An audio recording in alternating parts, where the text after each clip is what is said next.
I would like to request to the participants, please switch off your mic. I saw tadi. We have time for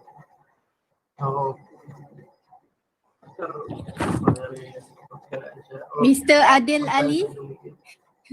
Mr. Adil Ali. Ingat pula.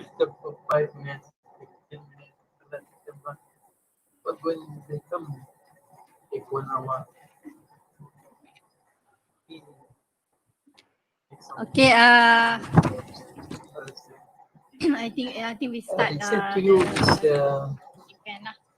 So Mr. Adil Ali, if you can hear me, please switch off your mic because I cannot mute your mic from here.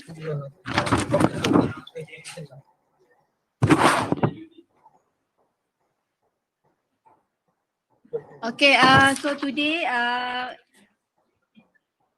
for this RMC at Unimap sharing program, we have Associate Professor IR Dr. Mohd Shukry Abdul Majid, who is the Dean of Faculty of Mechanical Engineering Technology from Unimap. Okay. Okay. Okay, thank you.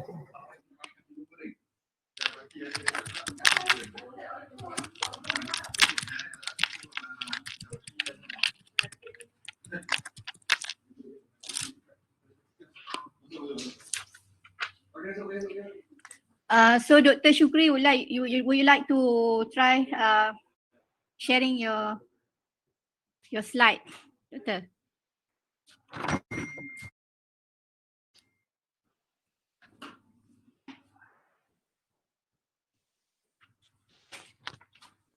Okay, in the meantime, I will give some brief biography of Dr. Mohd Shukry Abdul Majid. As an advocate of interdisciplinary research, Dr. Shukry's research interests lie in the strength of materials area, with emphasis on composite piping, looking at the performance of composite structures and DEs of composite and natural fiber or green composites, hybrid reinforced or field polymer composites, lignocellulosic reinforced or field polymer and biodegradable composites. His aptitude for high quality research of international standing has been supported by his 197 Scopus Index publications, with 53 publications in ISI ranked journals, out of it 35 Q1, having a cumulative impact factor of 182.102. His research findings have been published in the prestige Composite Structures, which is Q1 of 5th percentile in 5th percentile journal, where there are 13 of his papers from a total of 70 papers written by researchers from across Malaysia, where there are only 13. There are 13 of his papers out of 70 in that journal. In addition, he is also a regular reviewer for several high-impact SI ranked journals. To date, Dr. Mohd Shukry has successfully supervised 6 PhD and 16 MSc students, and is currently supervising further 8 PhD and 7 MSc students. He is the first recipient from Unimap to have been awarded Malaysia's Research Star Award in 2017, and as one of Malaysia's most promising and influential researchers by the Ministry of Higher Education Malaysia. So with that, I would like to invite Associate Prof IR Dr. Mohd Shukry to start his talk entitled "What It Takes to Publish in High Impact Journals."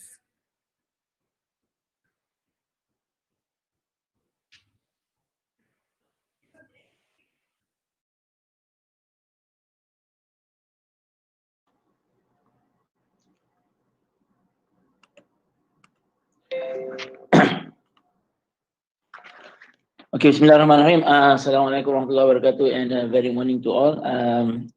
Thanks Dr. Naimah for the very nice introductions. Okay, my name is Mohd Shukry Abdul Majid. So I'll be sharing you guys presentation. Basically, the presentation is based on my experience in publication for the last 6-7 years lah, basically. So it's not meant to be the right way or the wrong way, but rather my experience that I believe work for me. So kepada yang lain tu maybe some of it you can adapt, or some of it you find it difficult. Then but it's research gray area, publication is gray area, but hopefully the sharing will be beneficial to all lah.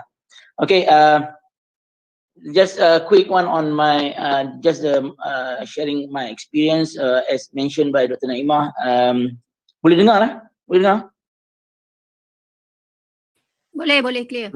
Okay. So far I have published I have a 197 index scopus with a H index 717. Again, there are many researcher at Unimap and many other universities that are having a better numbers, I'm sure. As I said, this is the sharing on my perspective and my experience lah. So far I have published, as mentioned, 53 ISI ranked journal having 35 Q1 papers with cumulative impact factor of 182 so far. Okay, this is my experience on my this is my Google Scholar as well as my Scopus profile. Okay, this is from 2017 when I was luckily enough lah to receive the award by the ministry. I think last year there's one from MP as well. Okay. For the talk outline, little bit on introductions. I'll go through a little bit of introductions. Then we'll go through why should researcher publish, how to get published in ISI ranked journal, editorial process, what editor and reviewers are looking for, and maybe a little bit on the ethical issues and in publications. I'm sure most of my colleagues from Unimap, I think I'm sure many of you have listened to the presentation before. So those who have listened, bear in mind, please bear with me in terms of the presentations. Okay, so for introduction, just quick one. Malaysia, this is the data from 2012-2017 from Clearway Analytics. This is a report from KPT. We were ranked 23 back in 2017 for world 30th most prolific country in terms of publications.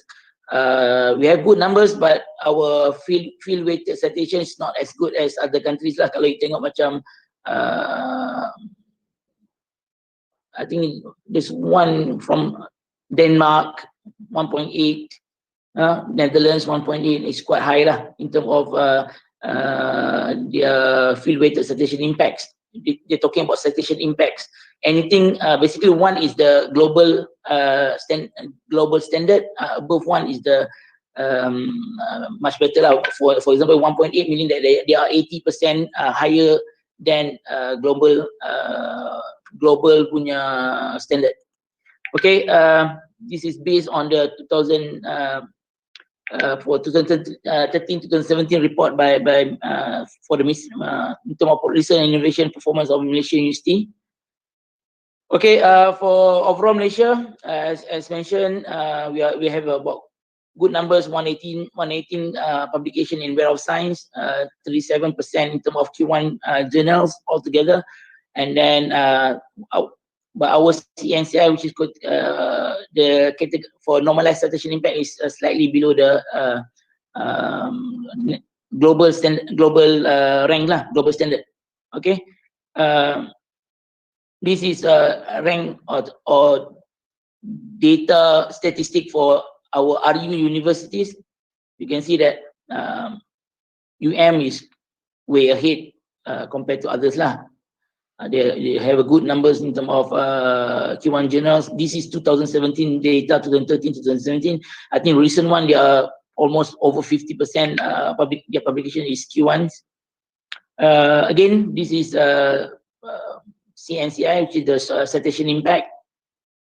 Okay, so this is other universities. I think just to highlight this Unimap is somewhere around that. So our Q1 is about 30%, and our normalized ranking 0.82. But this was 2017.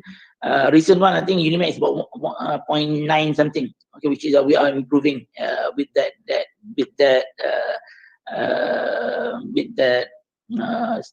numbers lah. Okay, so this is just a quick one again. Numbers of Web of Science document. This I just took for MTON universities. So we have here Unimap, UMP, UTHM, and UTM. So in terms of numbers of Web of Science document, I think we are slightly ahead. But when it comes to number of documents cited, I think UMP is doing quite well compared to all the MTON counterparts lah. But all numbers is increasing now. This is recent data. This is data that I took a couple of weeks back. Okay, and when we put Unimap and MTON with RUs, of course, we are behind lah. Kalau comparing RU, I think 75% of their publication or their documents in Web of Science is cited. So meaning that when there are higher numbers of documents cited, meaning their citation impact should be obviously higher. Okay. And why we need all this publication? One might ask, basically all our MyRA also now talking about all the MyRA ranking now is requires us to provide all these publications. As you can see, journal publication carries almost 8 more times, 8 kali markah kalau compare dengan conference proceeding. So that's why markah untuk journal scopus or ISI journals is higher when it comes to rankings lah, because they not just that, they also bring more citations and many more lah in terms of collaborations and industry collaboration and internal collaboration as well. Okay, and as I mentioned before, why high impact publications? Because we're talking about when it comes to criteria like QS, also THE, when it comes to the metrics or the data, they're not talking about citation counts, but they not just the counts, but they're talking about the citation impacts. And when you talk about the citation impacts, obviously they want the publication to be in a good, reputable, high impact journals lah. Then only you can get a very good, nice citation impact. Okay, quick one now. We go to the content. Many people will ask, what is the secret recipe for publications? As we know, kita semua diminta untuk, we all required to do research, obviously, as part and parcel or as for being an academicians, and many of us actually find the research is quite, research is quite fun. We explore to the uncharted territory, unknown territory. Kita dapat maklumat, we get the data, we plot the data, we study the data, we analyze the data. So there's a lot of fun thing going on with when it comes to research. Okay, we like to identify the problems, do the literature, collecting data and everything. So the part of research is fun. Basically, we have our students do the FYP, final year project and everything. So it's a fun activities, it's a fun project, and but when it comes to writing the paper, this is where not problems, but this is when the perkara yang tak fun lah, basically, when it comes to writing the papers. So we have some, I would say that some academics, they do a lot of research work, but then it just end up on the shelf. There's no good publication come out of it, even though the work being carried out, the research done was exceptional, but it wasn't translated into a good publications. They may have a few, 3, 4, and sometimes 5 conference papers, but conference paper won't translate into a good citations. Good meaning that good high impact citations. But that's what I'm saying. Most of this good research sometimes end up on the shelf without having translated into the very good publications. So many academics publish very little over the course of their career. Okay, kalau kita tengok balik, typically 80% of publication came from the same people. 80% of the publication comes from the 20% of the individuals. Any institution lah, any research institution, kebanyakan publication datang daripada orang yang sama. So why do so few academics write? Kenapa? So lack of momentum. After we finish our postgraduate study, after we finish our PhD and everything, we come back, we start our new life as academician, teaching and everything. So we somehow the momentum is gone. So we lack of the momentum, lack of confidence. So some fear criticism. Kadang-kadang dia dapat dia hantar sekali dia dapat komen banyak kan, komen like 2 pages, 3 pages long comments or even rejection, so they cannot bear the criticism and the rejections. Some have a limited knowledge in the editorial process. Okay, they have a very good writing skill, but they don't know how to get through the process. So that's another thing. Limited time, of course. This is we heard so many times. Busy with the academic roles and everything. With all this responsibility as academicians, teaching, administrative work dan sebagainya, and finally poor writing skills lah. So I think if you look at all this, most of these can be overcome. Okay, like limited knowledge that can be easily overcome by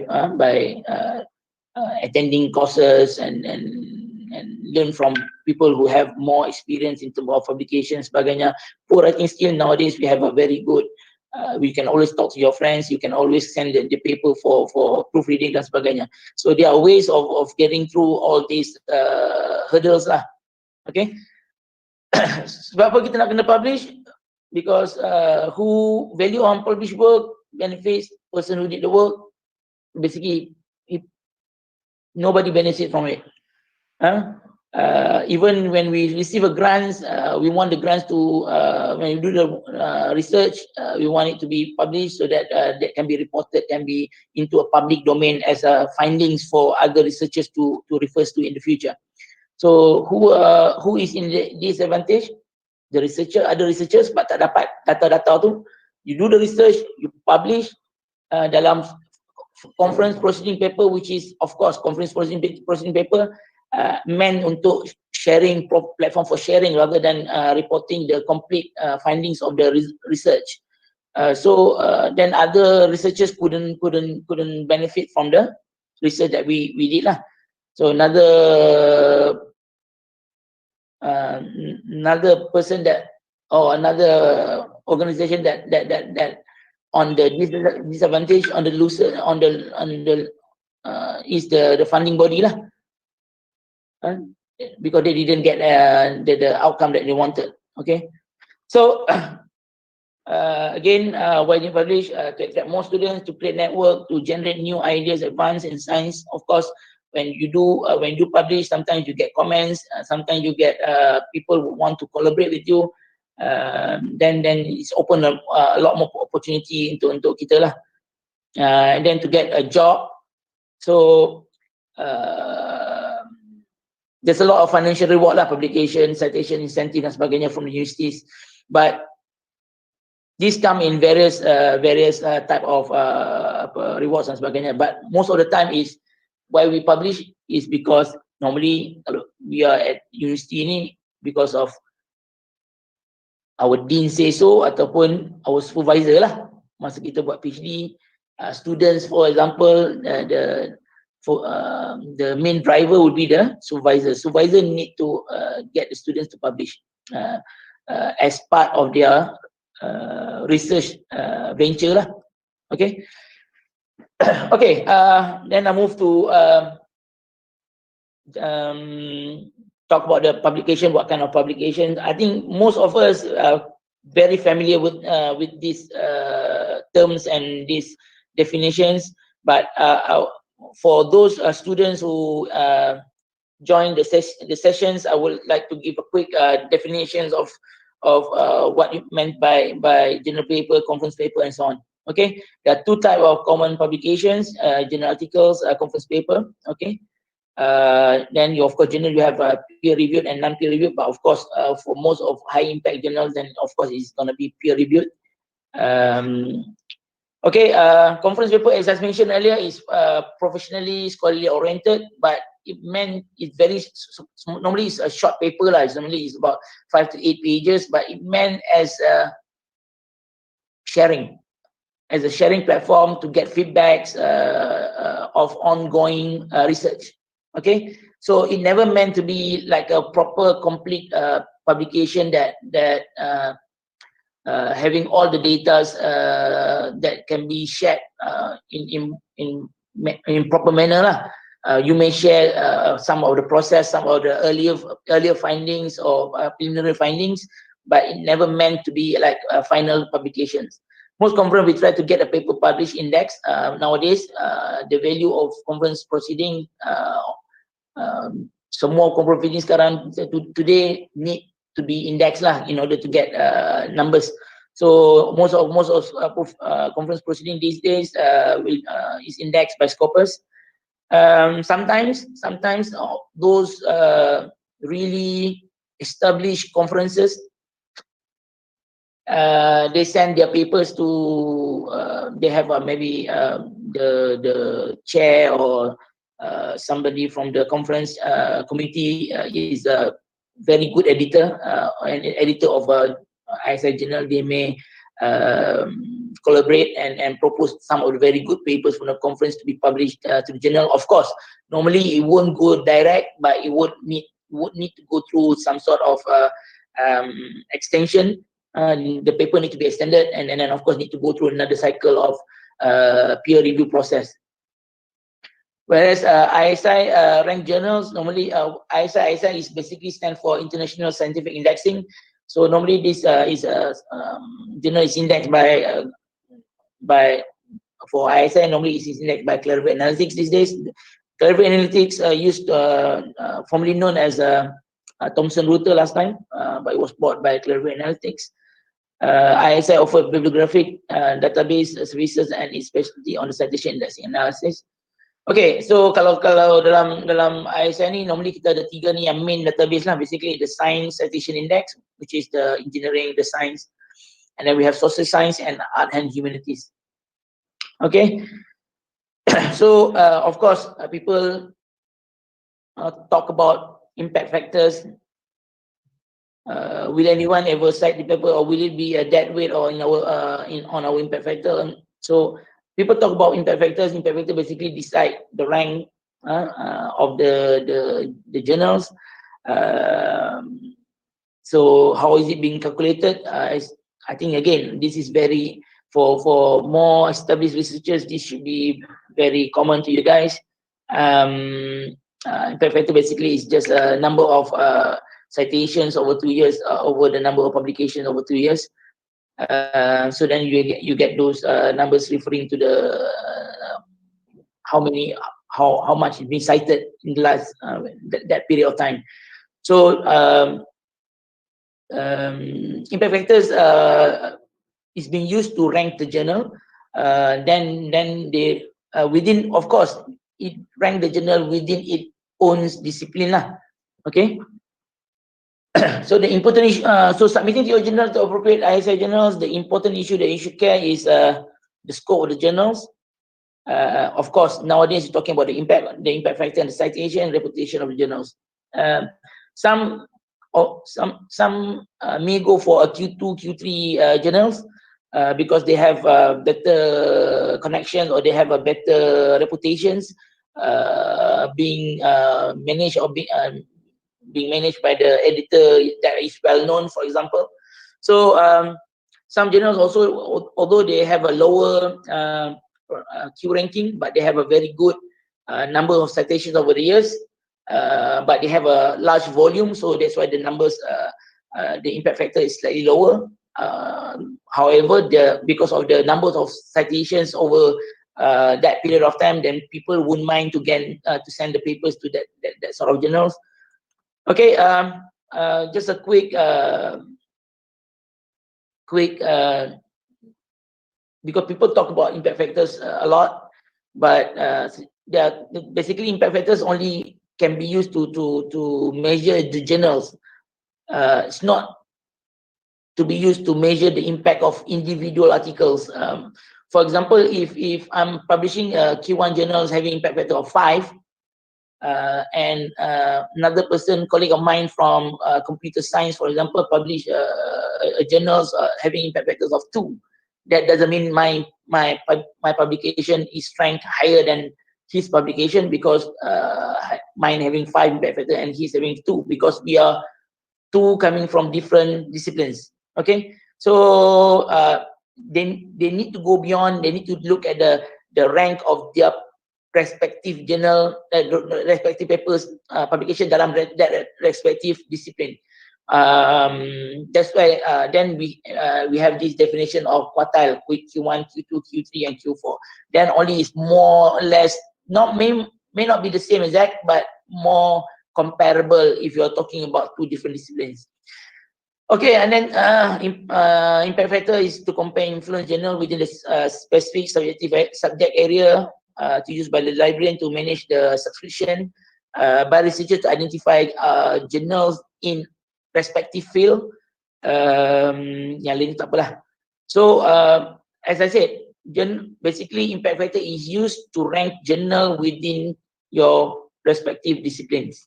Okay, for example, I just give you the example. This is the rank. This is journal rank for composites and material science. So this is under composites. So you can see that composite PUBI having the highest rank, number 1, with 7.635 impact factor. Okay, as you go down, you can see the rank, the impact factor is of course going down. But basically, the first 25% rank of the journal basically is Q1, and the second 25% is Q2, and the rest is Q3 and Q4. You can see that also. You can see that composite structure here, though is number 6 in composites disciplines, they have quite a good number of citations over the years compared to number 5, which is only Journal of Assembly, Structure and Material, having only 1,000 citations. They have a high numbers because they have a very less publications. So when it comes to choosing the right journal, if you are in the same field as mine in composite research, in composite structures, things like that. So composite structures, composite PA, composite PUB, and composite science technology is the best, or the highest journal that you may want to target for, because you can see that they have a very good numbers of total citations over the years: 37,000, 36,000, 27,000, and 43,000. Okay, so if you publish in these particular journal publications, you are more likely to get cited, of course, because of their trend having a high numbers of citations. Okay, so just to show you, of course, this is this is a composite part. I'm not sure this is part B or composite part composite structures just now, but you can see that 2019 is 98 percentile, 98%. So that's why it's Q1. But over the years, it's always been Q1 in engineering, multidisciplinary, as well as material science, composite, and engineering. So you can see that it's been Q1 over the years, having all being over 95% percentile. So any journals having 75% above is Q1, and then 50% to 74 is Q2, and so on. Okay, just to show another one, we can see that this particular journal, this is plastic, rubber and composites, PRC. You can see that 2019 it's been ranked 17 out of 26 journal in this composites journal. So basically, it's 36% percentile having been, then it is Q3 lah, because it's between 25% to 50%. So you can see that before in 2016 it was Q4 having 22%, ranked 20th over 25 journals altogether. So this is how the ranking of the journals being done. Then you can identify the Q1, Q2, Q3, Q4, and Q5.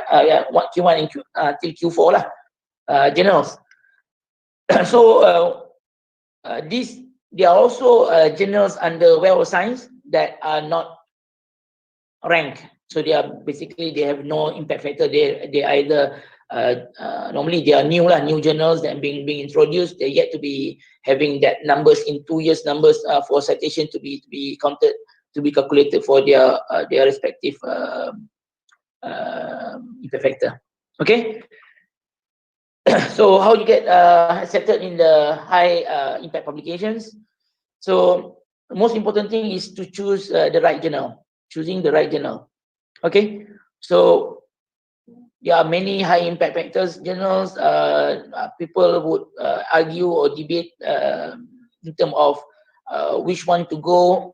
Elsevier, Springer, Wiley, and so on.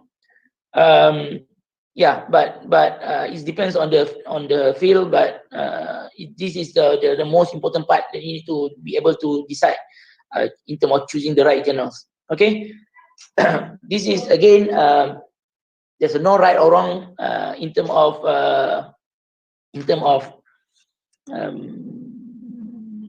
choosing the right journal, but this is basically my practice over the years. So always aim for the balance. Some quick low level conference proceeding where also invest time and energy in at least one or a few prestigious publications.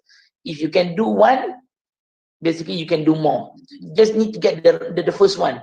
My first public, basically, of course, during my PhD time back in 2011, I managed three ISI papers, 3 publications. But then after that, there were none for the next 3 years. So basically, my first ISI publication that is coming from my own student, my own work, beyond my PhD study, came in 2015. Okay, came 2015, and since then since I managed to get the first one in, then alhamdulillah, we managed to keep the momentum, and we have a few numbers of over the years. I mean, start with 1, and then you have 6, 10. Then this year's alone, I think we managed about 10 this year's, with 5 Q1 this year's. So it just, the key is to get the first one in. Once you get the first one in, of course you can do more. Okay, get your best work in the best journal. Obviously, you know yourself whether you do a good research or not. You can gauge your for example, you have your student conduct your research. You would be able to gauge whether that work is exceptional and should be published in the right good journal as well. So I always for my student, I always want them to publish in very good journals.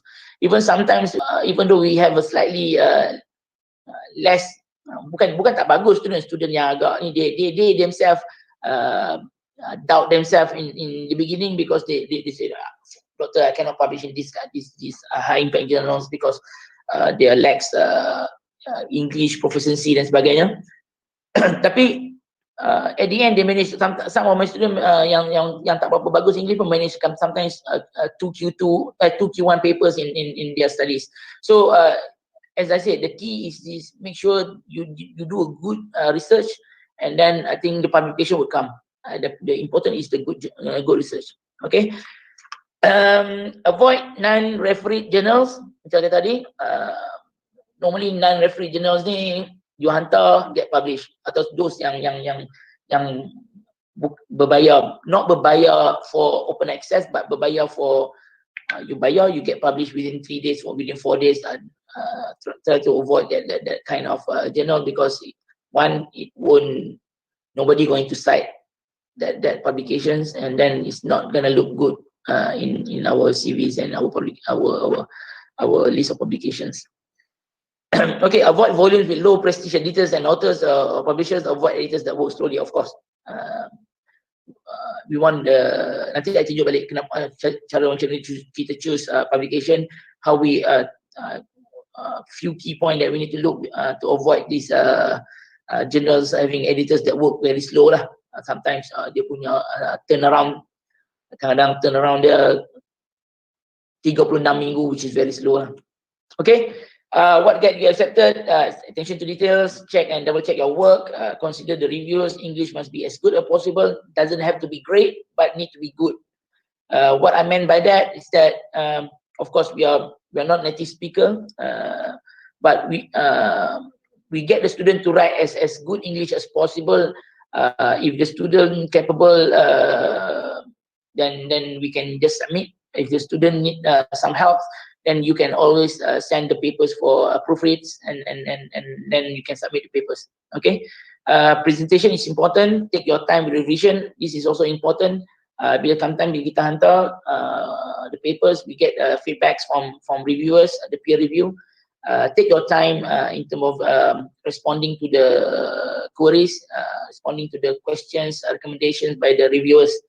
Acknowledge those who help you, new, original, and previously unpublished work. Critically evaluate your own manuscript, and ethical rules must be obeyed. On top of whatever you want to do, on top of our needs to get published, ethical rules must be obeyed. We need to maintain our ethics in terms of publications. Okay, just a quick pause. Bila kita cakap tadi, select the journal carefully, and then consider the audience, consider the chances of success, which is the acceptance rate, and then we need to also consider the reviewing time. Okay, choosing the right journal, know your audience, familiarize with yourself thoroughly with the potential journals. Again, I'm sharing my own practice. Basically, when we prepare our student, when we prep our student from the beginning, when they planning their proposal and their proposal defense, for example, you should be able to identify what journal that you are targeting from that early. Okay, so it's easier because you'll be working your work, you'll be working your research towards that publication. Is easier. Rather than you do your research first and then you try to fit your research into the journal's requirement. Some journals requirement, they want this and that, so only then you realize that you don't have this and that until you fit into that journal. So it's always useful, I'm not saying all the time, but it's always useful to plan your research to fit the journal. Sorry, you plan to research to fit the journal early, rather than you fit your findings later to the journals. Then you're having difficulty, or maybe not enough of this data to fit into the journals. Okay, what sort of paper they do publish? Some journal publish a lot of original articles. Some papers publish a lot of review papers. Some journals, although the journal's title is review, like of trend or something, but they're not actually accepting just a review paper. They're also accepting other original articles as well. What is the culture original? This is also something that you need to be aware of. You need to be up to date with that culture original. Culture meaning that they have certain requirement. As I will go for Elsevier most of the time, because most of the Elsevier journal now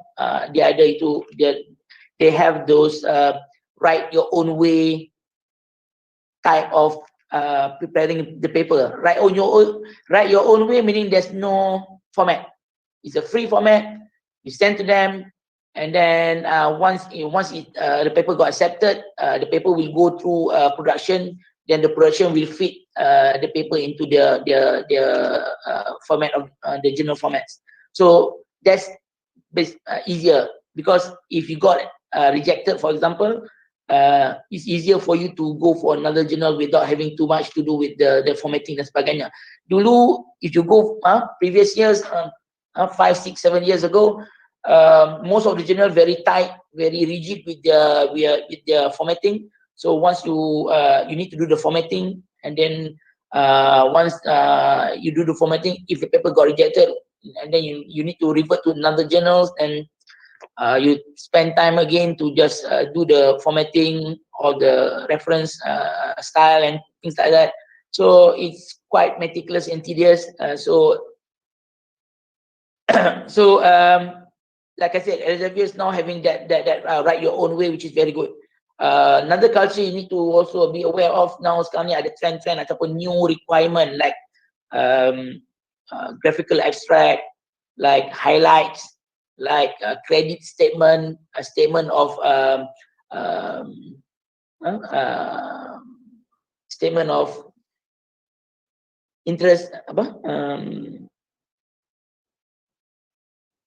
I forgot the basically that you need to know all those things in preparing the papers as well, because some journal would require that. Okay, so you need to know that national or international focus, right, for that journals. Okay, you need to be closely matched the scope, obviously, and format of the journal. Otherwise, even it's very promising paper, some yang ni pun banyak, I pun basically would experience this many times. We write to the journal, we send the paper, and the editor would send back to us within few hours or few days, saying that the paper is not for the audience. It's good paper, but it's not suitable for their audience. So they ask us to send to other journals. So then you lose a couple of days for because you're not aware, or you don't know the audience of the journals. The journals. Okay, always go first to the highest quality journal that may be interested in the topic. Like myself, always go for the highest one. Then if you got rejected, then always you can go for the Q2, Q3, and Q4. But always try to. That's why you can see that I have 50 plus ISI publication, that we have more Q1s than Q2, Q3, and Q4, because we always go for Q1 first. Okay, if the journal got rejected paper, if the journal rejects the paper, then you can always turn it to the second on the list, of course. Okay, just a quick recap. Basically, sending journal paper, in order to really make sure, it must be macam I kata tadi, composite part A, composite part B, composite structures, composite science, technology. Those are really established, reputable journal. So it's recommended by experts in the field, have a special scope, well-known publishers, of course, Elsevier, Springer, Wiley, and finally, you need the digital DOI. Okay. Rule of thumbs: bad research is always going to get rejected, even though it was well written. Good research, most of the time, will get accepted, even though it's badly written. So what you need to do, basically, just to get the paper, proofread, get the English up to the scratch, and then you can resubmit. Okay, so that's why I said, if you know you do a good job, you do a good research, you should go for a good, high impact publications. Never doubt your work and go for only proceeding. I'm not saying that we don't go for proceeding. Proceeding is saya pun buat. I also but most of the time, students who send the papers for proceeding because they want to go share their findings. They want to get to know people, do the networking with their peers, their friends who do research in the same areas and things like that. Get to know people. But as I said, it's not meant as a final final reporting of the research. If people want to refer to you, people want to cite your work, they will go for proper journal papers. Okay, again, just a quick checklist of the things that I mentioned earlier. The following are the checklist that help you to identify the quality or identify the journal. Basically, kalau the journal must is indexed by Web of Science, or at least Scopus Index journals. And then you can identify them based on their quartile ranking to ensure audience, because the higher the quartile, the most likely the paper going to get cited. Then the more citations you have in coming years. Another is you go for online submission. Ada jurnal yang tak ada online, then you should, bukanlah saya kata tak boleh, tapi then you should be wary a bit lah, takut scam dan sebagainya. So try to go for online submission and tracking, having a proper tracking system dan sebagainya. Check how much the average time, the reviewing time from submission to the first response. Then that would give you indicator of planning your submissions. Kalau you have ample time, you're not really chasing the time, you can always go for those submissions that you wanted, having longer reviewing time. But for those students who on the final year, for example, you where time is priceless, so you may want to check the reviewing time. Lagi satu, ada myth dulu I pun selalu dengar dulu lah masa I started in the academic roles. People say that publish in high impact journal it takes 6 months, 3 months, 8 months. 1 tahun boleh dapat satu saja, because it take 8 months. Maybe it was back in the days, but now I think there are many journals that provide the first feedback within less than a month. Other journal provide first average response within 2 weeks, 3 weeks. So of course, then you can choose, you can plan your submissions, and of course you need to know the acceptance rate also. So kalau dia then you can plan your work lah. Basically kalau if the impact factor is good, so the Q1 5 point something, the average reviewing time is quite, say 10 weeks for example, but acceptance rate is good 50%, then why not tunggu lama sikit, then but you have a very good acceptance rate. Or you have very low acceptance rate. You have very low acceptance rate, like material design. I think material design about 14% acceptance rate. But then the reviewing time is 3 weeks. Why not? You just submit for material design Q1, for acceptance rate is low 14%, but you get the feedbacks very early. Within 2-3 weeks you dapat the feedback whether you're gonna get rejected, whether you're gonna get through or not. If you got rejected, then you at least you only waste 2-3 weeks. But if the acceptance rate is low, like below 20%, somehow the reviewing time is like 25 weeks, 20 weeks, for example, then me myself, I wouldn't go for that journal. But again, by knowing those information, you can plan your submissions. Okay, how you work out, macam tadi I kata tu, those are the things that you do, but what are the tools that you can use to identify the journals? Okay, I'll show you three tools ataupun 3 yang common people use in terms of finding the right journals. Kalau I know myself, I dah publish, I know what journal to target, but for students, you may want to look at this. Okay, first the easiest one, Scopus lah. Scopus Access, basically you just type the keywords any keywords, and then you get all the, for example, this one, you type the natural fiber reinforced hybrid composites, basically, then you go for the keyword, and then you get all the list of the journals. Then you can see Journal of Textile, Composite Part B. As mentioned earlier, Composite Part B is the highest rank for composite journals.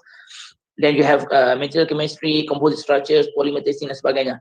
So by having this simple type in the keyword, and then you have these journals, you can shoot to this journal. Again, if you shoot to this journal like that, basically you still going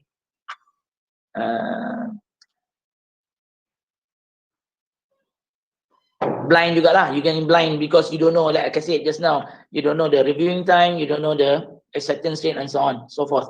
So, but you get the right journal within your respective area dan sebagainya. Okay. Another way of using the scopus is you go to select the before it's just journals, but this one you can find according to the ranks. You go for the sources here. At the top here, for those who has access to Scopus, then you can check the enter subject area, and then you can tick journals having the top 10%, first quartile, second quartile, third quartile, according to the site score. Site score is a matrix from Scopus.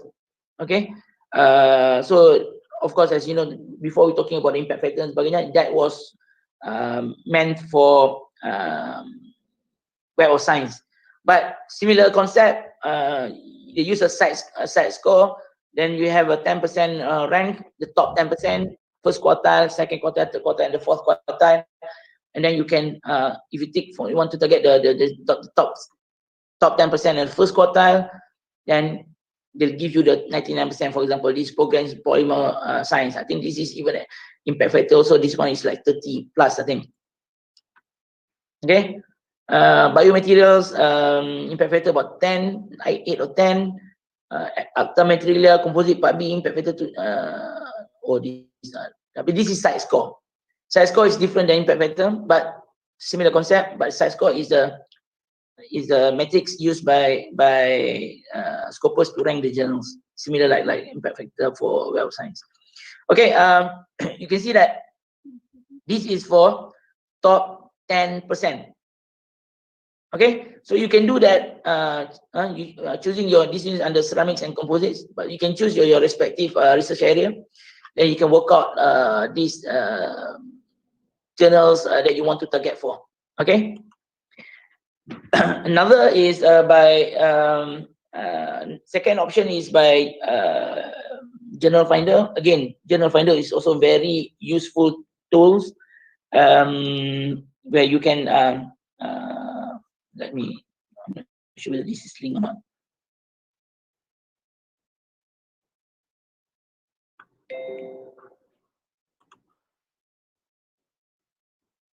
Okay, so you can enter your title here, and then you can put some little words on the abstract or keywords, and then research field dan sebagainya. Then you get your list of journals that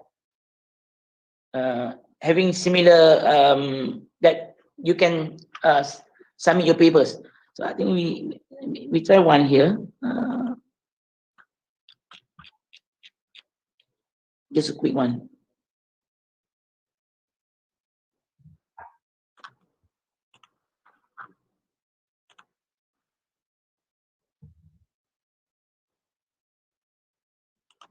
Kat mana tadi?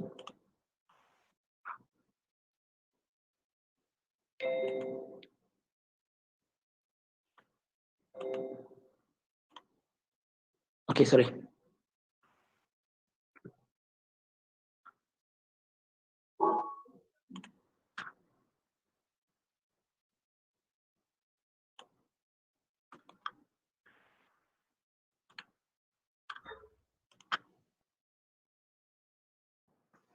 Just a quick one, just to show you. Okay, so I just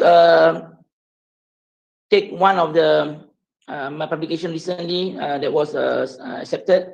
Then put the some writings on the abstract into the section and the titles. So it gives you the list of journals that you basically I can try to shoot.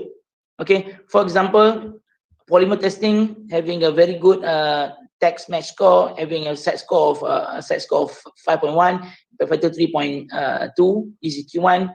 Except you can see the acceptance rate. You can see the average time for the decision. Okay, so the acceptance rate is about 25%. Average is about slightly over a month. So which is okay lah, not bad. But 25% is average. Okay. Then carbon is slightly lower. Composite Pabi, you can see that Composite Pabi is very prestige, highest ranked journal dalam composites. 18% acceptance rate. Average time is 6 weeks. Okay, but it's very quickly get published. After it got accepted, it's only 2 weeks to publications. This is 29%. Construction and building materials having a 4.4 impact factor. Acceptance rate is about 30%, which is very good. For a Q1 having impact factor of 4.4, 30% acceptance rate is very, very good. Something that you can always go for. This is even better. Just now that I've shown you, just now this one is Journal on Material Research and Technology. You can see that impact factor is 5.2, acceptance rate is 44%. But the reviewing time is slightly slower. But if you have the ample time, but for me it's no brainer. I can sacrifice 12 weeks, which is about 3 months, with 44% of acceptance rate, because this is really, really good acceptance rate. But then you can see, in order to get published dalam scope, to appear dalam publication, it takes another few months. Tapi nevertheless, it got accepted. You get the acceptance email dan sebagainya. So there you go, 44%. This is also quite good. Material to communication 30%, impact factor 1.8. This is good. I'm saying that it's good because this 44%, impact factor is 5.3, 5.289. So yeah. So you can see that, of course, it's getting lower and sebagainya lah. This is Chemical Engineering Journal, impact factor 10. 18% acceptance rates, as I said just now. Acceptance rate a bit lower. However, you won't mind losing 3 weeks to get the first decision. Kalau you hantar, you submit the papers, then 3 weeks you got rejected, then you lose 3 weeks. But somehow if you got somehow it got progress to the reviewers to review, then the good chances to get published, and then the impact factor is 10. Okay, material design as mentioned 18%, but 2 weeks. You only lose 2 weeks for 18% of acceptance rate. Okay. Ni 37, it's not correction. Sebagainya. Okay, you get my drift lah. This is also good. 30% for 3.3 impact factor. Also Q1 composite structures. I have, as mentioned earlier in the introduction by Dr. Naima, I have 13 of my papers in composite structures. Impact factor 5.1, 30%, 6 weeks. So, okay, you get my drift. So we go back to the okay. So sama juga yang tadi lah, as I mentioned before. Okay, you get all the journals. Okay, another one is to publish Springer journals. Sama juga, the same concept. You have a journal suggester for Springer, and then similar. You put the titles in, you put the abstract, and in here you can even choose your minimum acceptance rate dan juga your maximum time to the first decision. Then they give you all the journals within the Springer, having the closest match to your requirement, your input here. Okay, boleh lah. Sorry. Okay, next. We go again a little bit on the editorial review process. As I mentioned, some of academics, though they are very good at writings, they may not be well versed in terms of the editorial process.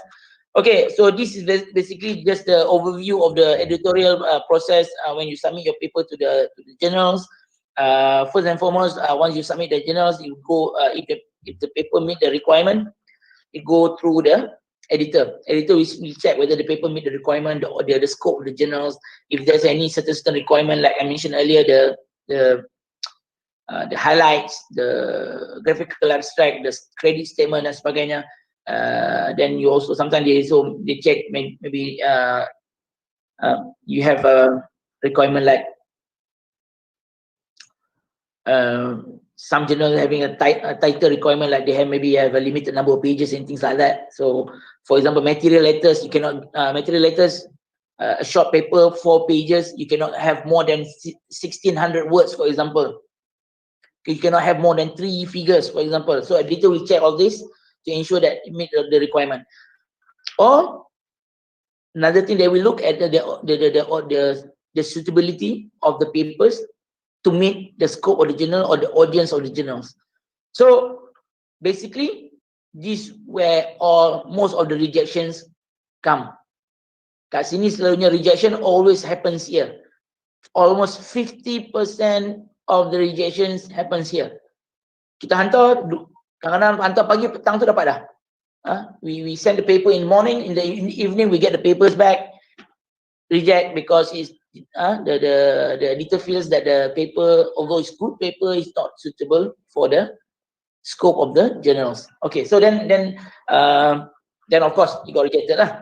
But if you pass the editors and goes to reviewer, they will sign reviewers to peer review to look at the papers, to comment on the technical content of the papers, the suitability of the papers, the soundness of the papers. Okay, again, reviewer, different journals have normally different numbers of reviewers. Some appoint 3, some appoint 5 even. For example, PLOS 1, they need 5. Material design need 5. Some even 2. Composite structure, sometimes 2, sometimes 3. So it depends on the editors. Sometimes they send more to get as much feedback as they can. Okay, and then they get the review after certain period of time. Like I said, 4 to 5, 6 weeks. They got the comments and everything. You will give the editor will collect the comments and everything, and the reviewers, the editor have to make decision whether to accept,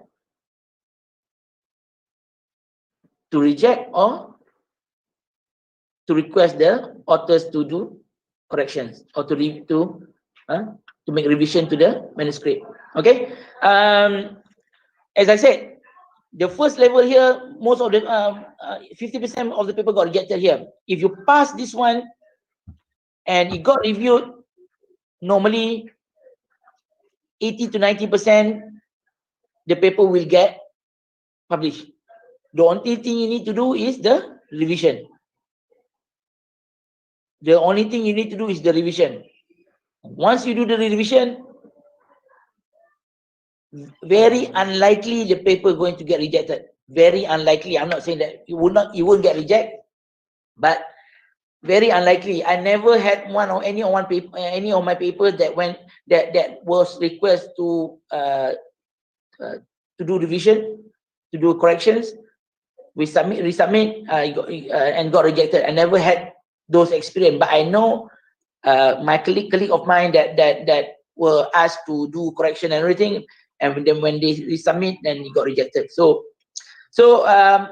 it's very it's a rare occasion, I would say, a rare occasion. But normally, if you receive 3-5 pages long of comments and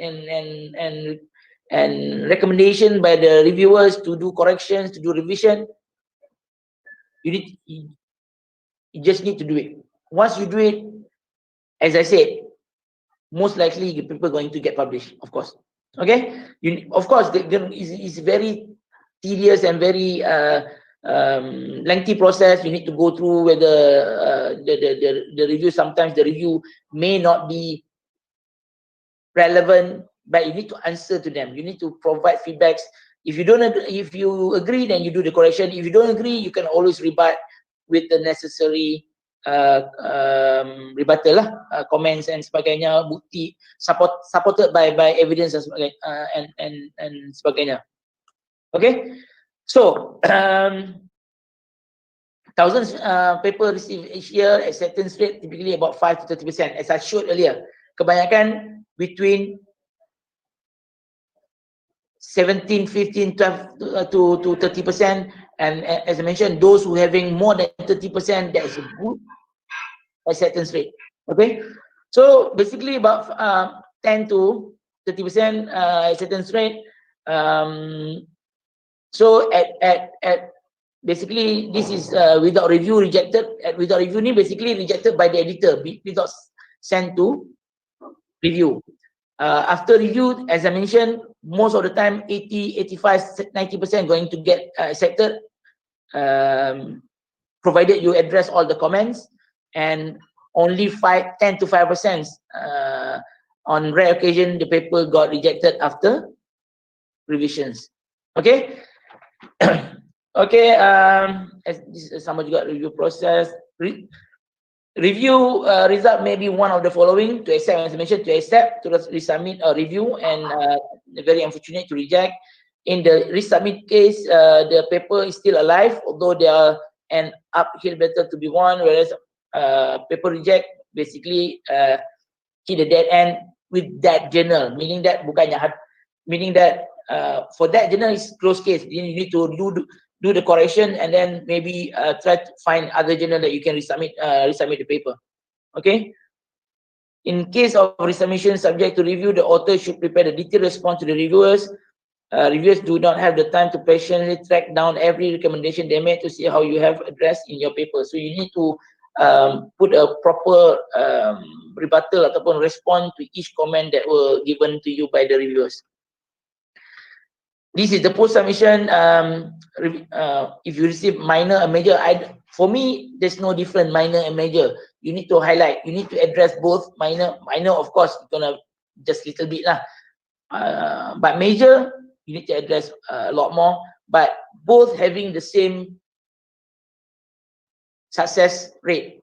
Once you address the comments, as I said, most likely the paper is going to get accepted. Okay, so when you get an initial peer review, consider them carefully. In your resubmission cover letter, respond each point. Highlight the point that you followed and the one that you didn't agree, but you need to provide support. I show you later on. Do not respond to reviewer's comment in argumentative tone. We need to be more polite and more acceptive in terms of the comments, and then not to be defensive, but then we address the comment as it is. Feel free to disagree, but be sure to have provide evidence to support your findings. In responding to reviewers' comment, it is a good idea to copy and paste the comments. Then you highlight lah which one is the comment and write your response on. Okay. Okay, next, why paper get early rejection? As I mentioned, the paper is limited interest ataupun scope tak sesuai tadi. Paper is routinely application of well-known methods, benda yang sama yang dibuat berulang kali. Method yang sama is just repeating the same thing. If you find the papers, other paper there's a well-known atau well-published material, so it may not get accepted. Paper present the incremental advance or limited in scope, novelty, insignificant are not immediately evident and just sufficiently justified. Of course, all this is very gray areas. Some editor may say that, then you got rejected, then you do the correction and you resubmit to other very similar scope of journal, then it got accepted. Okay, so again, as I mentioned, I never had any of my papers that I prepared for a journal that got rejected but never got published. all the papers prepared for publication in journal ISI, it will get published in, it got rejected in Q1, it got published in Q2, Q3, and so on. There are papers who prepared for Q2, Q3 papers, got rejected, but managed to get published in Q1 publication. So it's very gray area, but the key point is you never give up. Okay, never give up, because you know that the research is good research. You know that the student has done a very good work, then you should know that the work is publishable. Okay. Why again on the topic why the people got early rejection, failure to meet submission requirement. Tapi kalau submission requirement ni normally they will ask you to resubmit with those requirements lah. Incomplete coverage of literature. Literature is very brief or very outdated. Okay, very brief or outdated. Sometimes the work is very good. However, when you look at the references or the citations, the references cited, it was like most of it is before 2010s and it was in the 90s. So the editor may feel that the findings didn't reflect to the latest problem or the latest advancements of the knowledge. Okay, macam I mentioned tadi, rejection is not the end of the world. Anyone has paper rejected, including Nobel laureates. Do not take it personally. Try to understand why the paper got rejected. When we talk about like I mentioned, I have a 50+ ISI rank publication so far, but I think if you count my rejection, I think it's a triple that. I think it got 50+ acceptance, but you count my rejections, I think it will be triple of that. So rejection is part and parcel of publication. So you have to be, you have to adapt. You have to accept it as it is. Not that you have received the benefit of the editors and reviewers' time to take the advice. So one thing that is important, that more important, is that you get the comment. And for students, the comment is very good, very beneficial, because that can prepare them for the viva and so on and so forth. Okay, for me, that can, sometimes we as lecturers, as academic, we overlook something. So when we submit the papers for to be reviewed by the expert in the field, they would provide the input from the outside that may be benefit to us in that particular research, in that particular work, or in future work. Okay, reevaluate your work and decide whether it is appropriate to submit paper elsewhere. What to do with the rejected papers? Read rejection letters, written to it when you come down. Take criticism into account. Maybe change angle of the paper, focus on strongest point, and necessary rework, design, and analyze. Submit to other journals. See it as new project. Aim for the slightly less prestigious journal, as I mentioned. You can always go for Q1 to Q2, Q3, and Q4, but it doesn't always have to be that way lah. Because as I mentioned, I had occasion where paper got rejected from Q2 journals, but that particular manuscript got accepted in different Q1 journals. So again, never give up. Okay,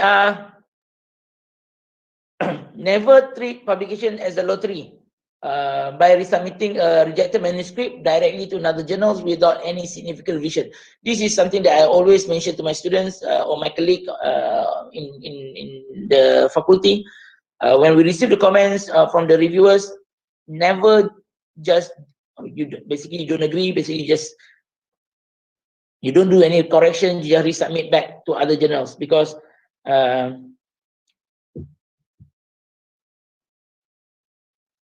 the paper may end up to the same reviewer. So if the paper end up to the same reviewer and they lead a very bad impression to us that we didn't take any advice. Because sometimes if the advice is good, then you correct the paper and then improve the paper as the from the comments. Okay. So that is the worst can come from resubmitting without having any correction done on the paper lah. Okay. Next is what editor and reviewers are looking for. Always remember that journals need papers as much as we need them. Okay, kita nak publish we want to publish our work. We are desperate to publish our work. So do the editors. They want to receive good publications. That's why if we believe that our work is good, the research conducted is good, then editor would want the work to be published in their journals because they will receive the citations. Then that would increase their ranking of the journals. Okay, so the keyword is that we need the journals, the editors need us as much as we need them. So jarang the paper going to get just rejected without any reason. Okay. Journals publisher do not want zero cited article because zero cited article would damage their citation impact. Okay, would damage the citation impact. So do the university. Mentioned earlier, I showed you earlier the statistic of university in Malaysia, for example, publication cited. For example, UM got 75% of their publication cited. So that would increase their citation impact. The less paper got cited, the less paper got cited, then that would reduce the citation impact of that particular university. Same goes for the journal. So they don't want the publication, they don't want the journals, or they don't want the papers accepted to the journals having zero citations. Okay. Editor now regularly analyze citation of the article. The statistics says that 27 of articles were not cited in the 5-year war. Disconcerting. It certainly indicates that it's important to maintain high standards when accepting papers. So these are the things that they sometimes remind the reviewers to really scrutinize the papers so that to ensure the papers is really good papers before they accept the paper to be published in their journals. Okay.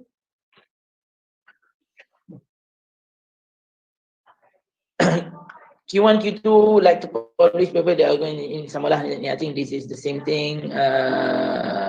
What are not acceptable papers that are routine, incremental, verbose, violation of ethical guides. Okay.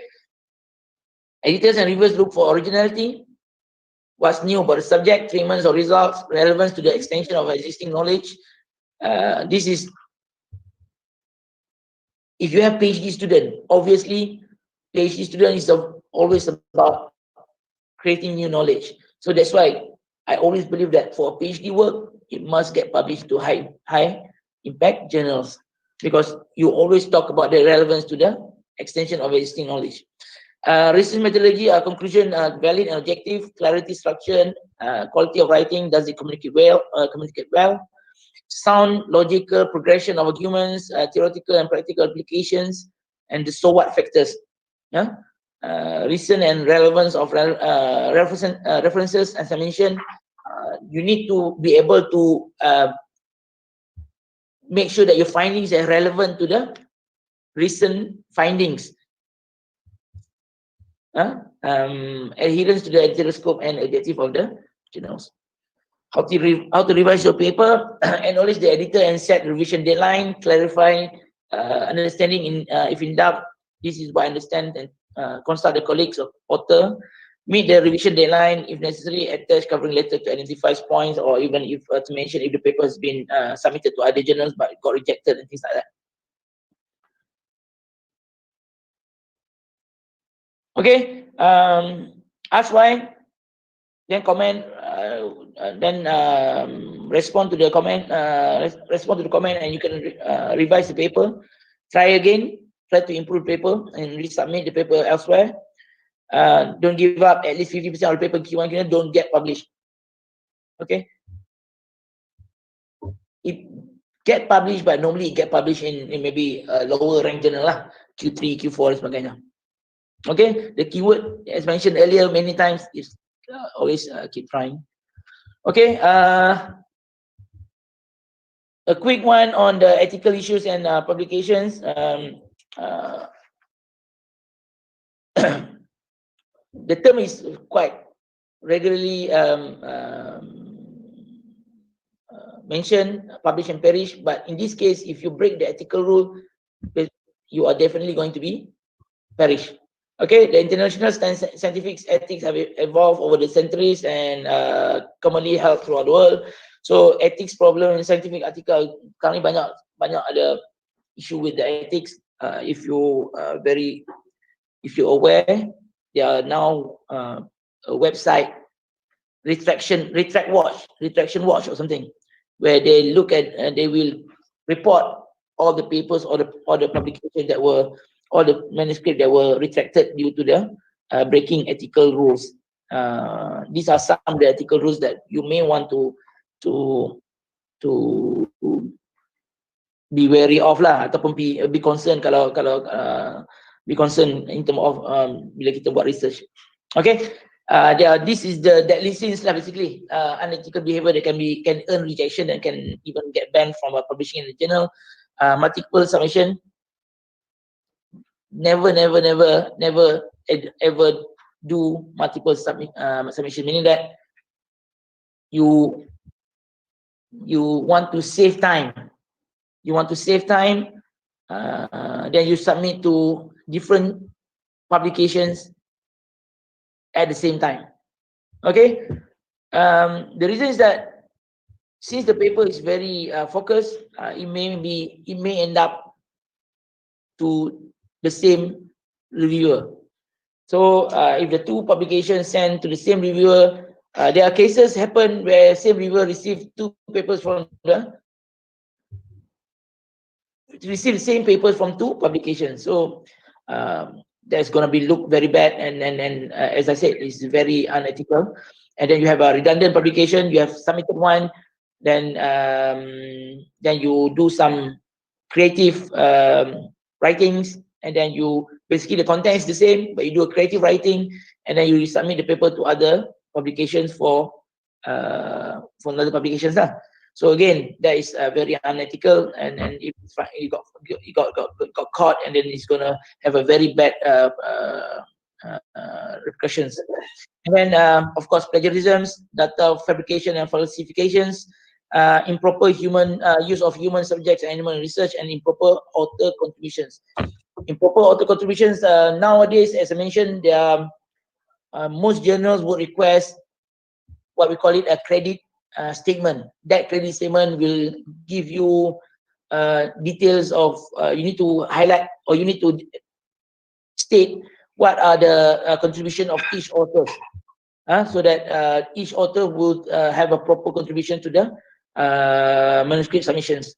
But again, contributions is very subjective matters. It can come from idea, it can come from financial support dan sebagainya, lab support, equipment support dan sebagainya. So they are if you look at the credit statement, those are included. So you can always choose which, for example, financial support dan sebagainya. You can always acknowledge authors as providing those contributions to the paper. Okay. This is the details of the what so-called dead listings too. Multiple submissions, redundant publications, plagiarisms. I think you know all this. It's quite it's been talked. It's something that been presented many times. Something that we as academics need to avoid lah. Okay. Okay. Why is revision important and necessary? I need to learn from my learning. Okay. So and finally, I think the publishing advice that I would say from me lah. So submit to the right journals, as I mentioned, submit to the right journals. You need to choose the right journals from the beginning. The problem, as I mentioned earlier, many academics, many researchers choose the journals after the work has been carried out. Dah buat semua eksperimen, dapat results, baru cari jurnal kat mana nak publish. That's the one of the, I think that's the different ataupun not the right planning, because once you have all the data of all the findings, then only then you find the journals. You may not be able to fit that findings into that particular journals. So you'll be looking for journals at that time. So it's gonna be very difficult. Maybe you find this journal, then not enough certain data dan sebagainya. So as I mentioned, always choose the journals at the very beginning of your work, of your research. Best is before the student present the proposal defense. For example, they know that already within the flow charts, they know already what journal to target, when the journal is planned, the submission plan of the journal, quarter 3, quarter 4 and sebagainya. And then submit to one journal only, no multiple submissions. Do not submit as salami articles. This is also a common term when basically we want to avoid submit. We you know salami, where you cut into a small piece, then you submit to one journal.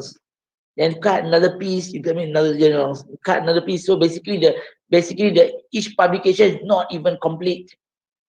Because you submit to different journals, so then they lose the article. The other researchers couldn't follow the publication because of multiple or salami articles.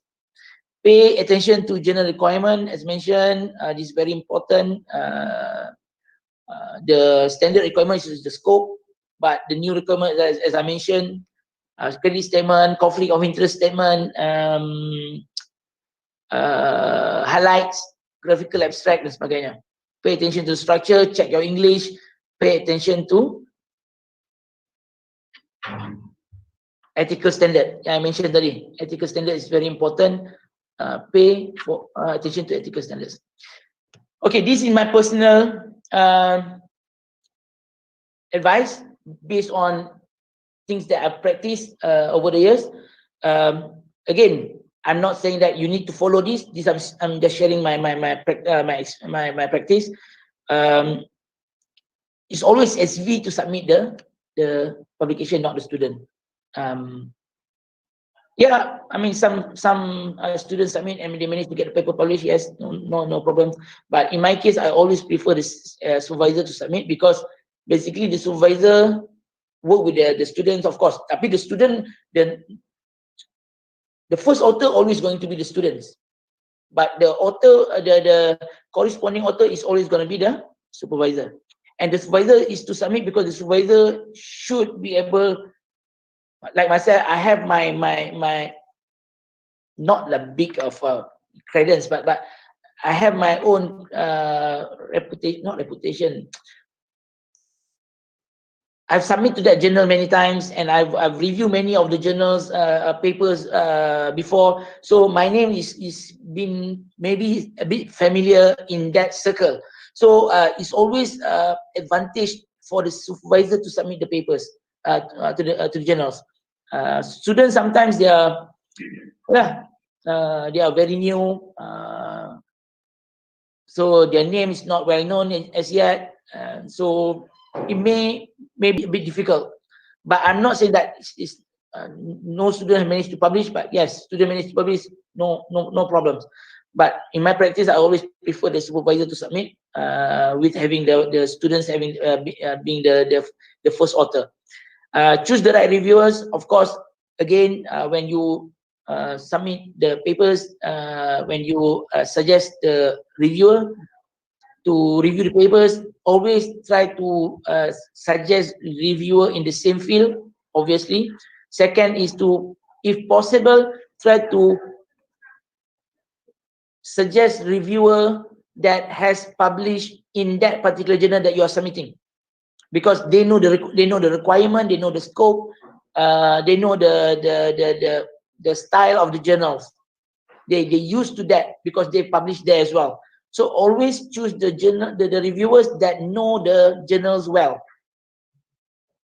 Okay, they have many papers in that journal, for example. Then you can use them, suggest them as the reviewers. Always check the reviewing time, as I mentioned, reviewing time and acceptance rate in order to plan your submissions. Then you can decide whether to go for a longer time with a higher acceptance rate, or go for the shorter times with even less acceptance rate. But all these key ones, okay, be aware of the new requirement, highlights, graphical abstract, credit statement, statement of conflict interest, and so on and so forth. Best to have more than one affiliation. Of course, now we are talking about working collaborations and sebagainya. You can do tests in for example UPM, UMP, and you have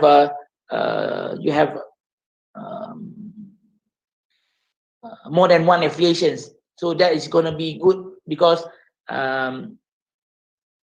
when people search the paper over here, you find the paper. If other people who search the paper, the paper in, for example, in UMP or even in the UK, in the US, they also will find the paper. So it's open for more bigger audience, thus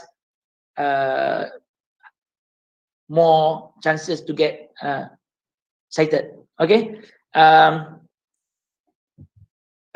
Myra also, they want affiliation with other university, international, local, and industry as well. So they also help to improve to get the points for Myra as well. And then avoid predatory publisher. No, I don't want to go into details, but my suggestion is always to avoid predatory publisher that normally would take it's very monetary scheme lah. How you differentiate those dengan open access?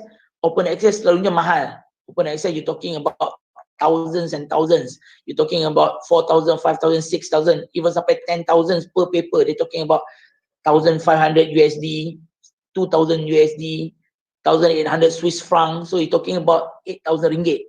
Tapi kalau predatory publisher ni, you're talking about $200. You're talking about 700 ringgit, 800 ringgit. So I'm not saying all, but be wary lah, be wary. Berjaga-jaga, be jaga-jaga about the predatory publisher, because normally if you publish that in those kind of journals, you won't get the audience. They will know people. They know people. Meaning no audience, meaning no people. There's no citations. So you just basically put away your work like that, which is going to be a very rugi lah. It's a loss. It's a loss. And finally, for this again for my requirement, it's not a university requirement. This is my requirement. My master student has always have to produce one ISI publication, and my PhD student always have to produce 2 ISI publication. And so far, most of them managed to do so. Most of them managed to do so, with exceptions for 1 or 2 lah. But alhamdulillah, so far most of them managed to do so, and not just that, that would help them in preparing for the viva dan sebagainya lah. So, and this is just as a conclusion, final recommendations. Research is fun. Research is fun. Try to treat it as fun. Jangan sakit-sakit, jangan ribut-ribut. Research is fun. And you should make the publication, the writing of the papers as fun as well. So instead of publish and perish, it should be publish and flourish. We should go do a lot more publications. Then if got rejected, so what? It's a part and parcel of publications. We just do the correction and move on with it. That's it. Writing up requires patience and perseverance, as I mentioned. You're going to get rejected many times, so it's no issue. So it is worth of effort. Once you get that published, you can feel, you can, until today, even though I published 35 Q1s so far to date, but whenever I have another Q1, it's always a good feeling for that day. It's always good feeling. So go for it. And nobody is perfect. Everybody sweats. Semua orang macam itulah. Sampai sekarang ni pun I masih I still feel the acceptance rate, the acceptance of my publications. So be thankful of the reviewer who sent you a 10 pages of report with criticism and comments. That person has spent a lot of time and efforts on your work, and it may be a major name who might start referring to your work. You tak tahu orang yang review yang bagi 10 muka surat tu, maybe somebody expert, well-known professor in UK, in Australia, that was very interested in your work later on and would search for your work after that. So who knows? Okay, so it's all good, it's all well. So final thought, secret of my success is combined 3 words: work, do the research, finish the research, and publish. That is the keyword. If you do work, you finish the work, and you not publish here, I mean in general, not on conference. Conference is, as I mentioned earlier, is a sharing platform. So publish in journals. Of course, it's not, bukan kita tak publish, kita tak hantar student ke conference. Conference is go as usual, tak ada masalah. Tapi make sure we go for journals to close our research. Okay, with that, thank you very much. That's it for me. I guess I open the session for any questions lah. Okay, boleh? Baiklah. Dr. Shukry ada dekat ni chat box. Ada chat box. Soalan. Okay. Any advice publishing journal that not require articulation change? Okay. Okay.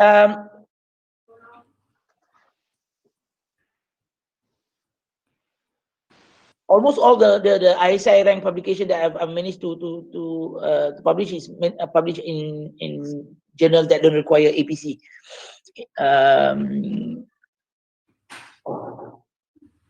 Xavier, for example, most of the Xavier, I'm not saying all, most of the Xavier don't have an APC. Basically, they are within. Of course, they have the gold access, which is need to pay for the open access.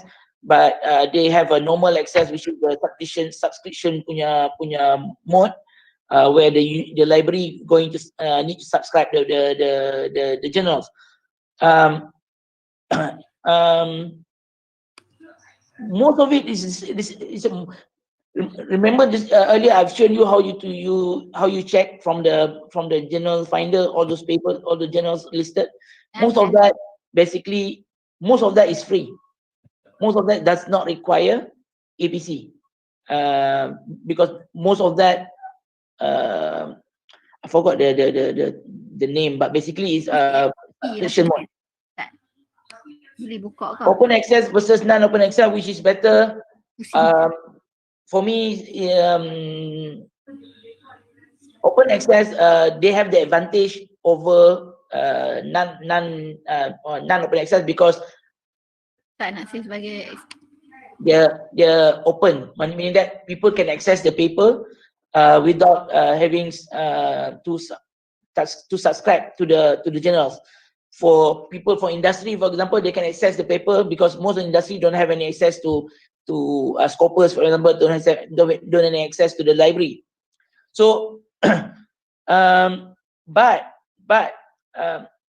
most of the high impact journals as well is not non-open access, it's subscription mode.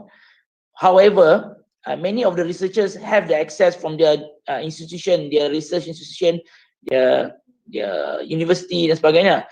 So, and you can, as you can see earlier, I've shown you earlier, they have a high number of citations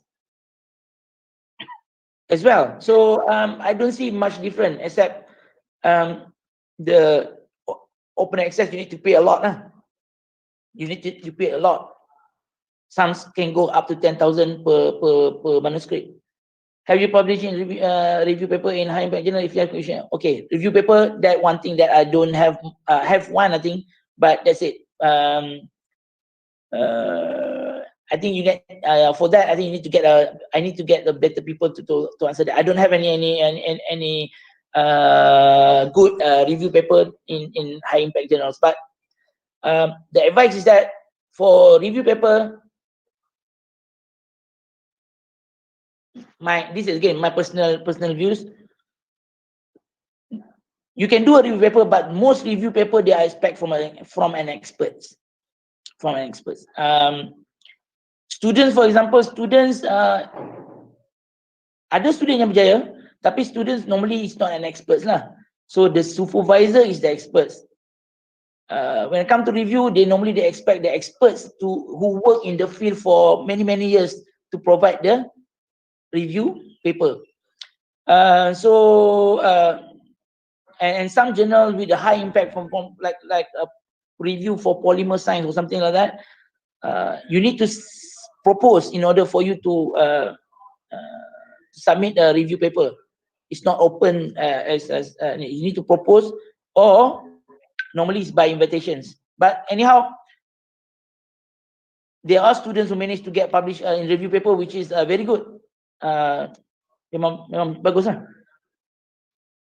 Okay, and next is would like to ask your opinion, comment regarding correct way to identify refer journals quartile. For example, if you publish in journal, of course, we are aiming for the high.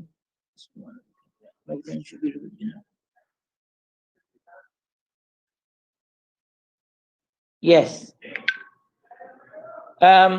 For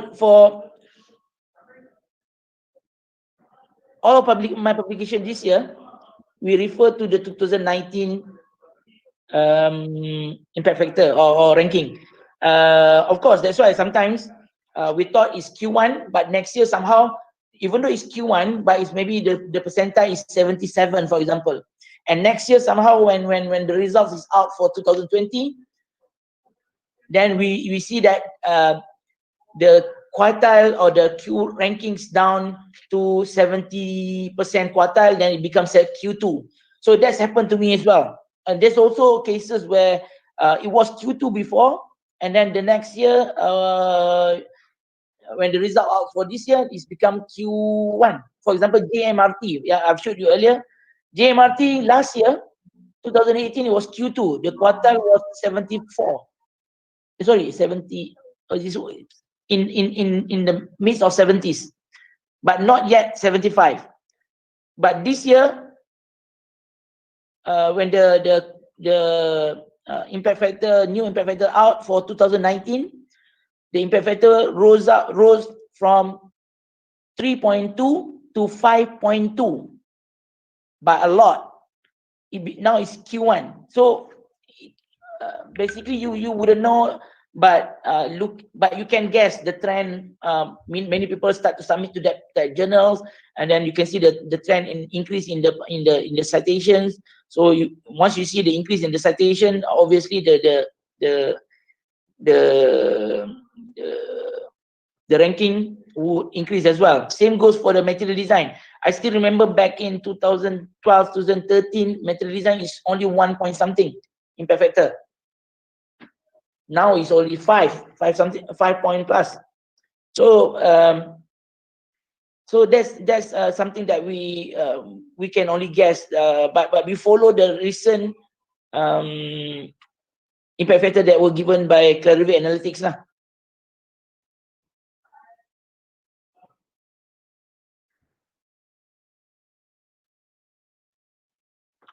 Hafizuddin, if we have an idea how to develop that idea to publish, in many journals without having illegal, ethical of publications. I'm not quite sure I'll get what you try to answer. How to develop that idea to publish many journals without having illegal, ethical?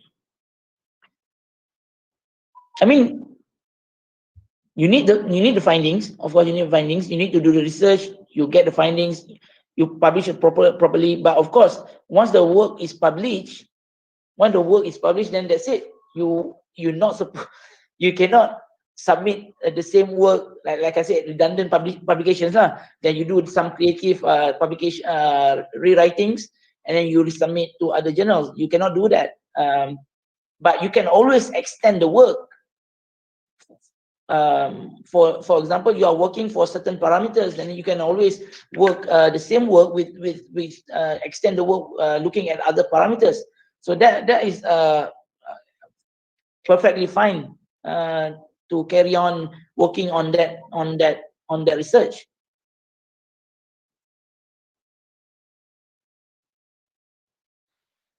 Okay, Dr. Nuzaihan, we asking this because during previous experience filling up the high COE application related to the list of COE article publication which is required, identifying the journals quartile for each article. Yes, they want Q1 and Q2 for high COE last time. The guidelines by Mohd specify to refer to 2 years back journal quartile instead of latest one.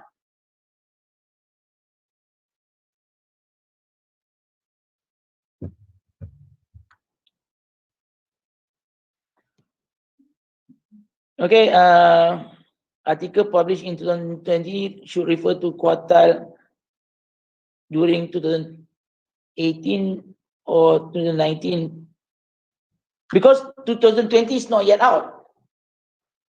Publication of 2020 should refer the ranking of 2019 because the ranking for 2019 is not yet out. 2020 ranking impact factor will be out next year. So for 2020 ranking or impact factor, they will always refer to the recent one, which is 2019 impact factor and ranking.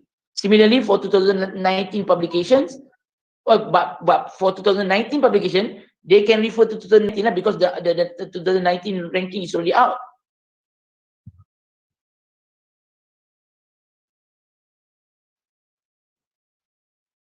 Okay.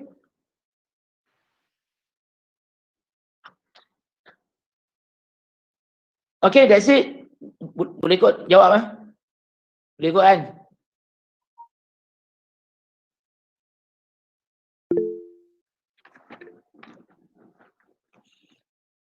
Okay, that's it from me.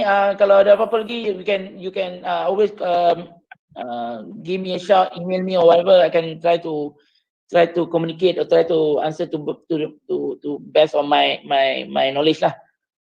But I'm sure there are many researchers in Unimap and in your universities that can do well, answer your queries lah. Okay, thank you very much. Okay, thank you very much, Dr. Shukry, for a very informative talk. So if anyone has not filled in the attendance form, it is in the chat box. So we will be giving all the attendees the e-certificate later on. So any more questions? You can directly contact Dr. Shukry as he said before. Sure. Okay, so thank you very much. So we meet again next week for another talk from ASM, Academy Science Malaysia, on responsible research conduct. Okay, thank you very much for attending. Okay, thank you everyone. The program. Thank you. Assalamualaikum.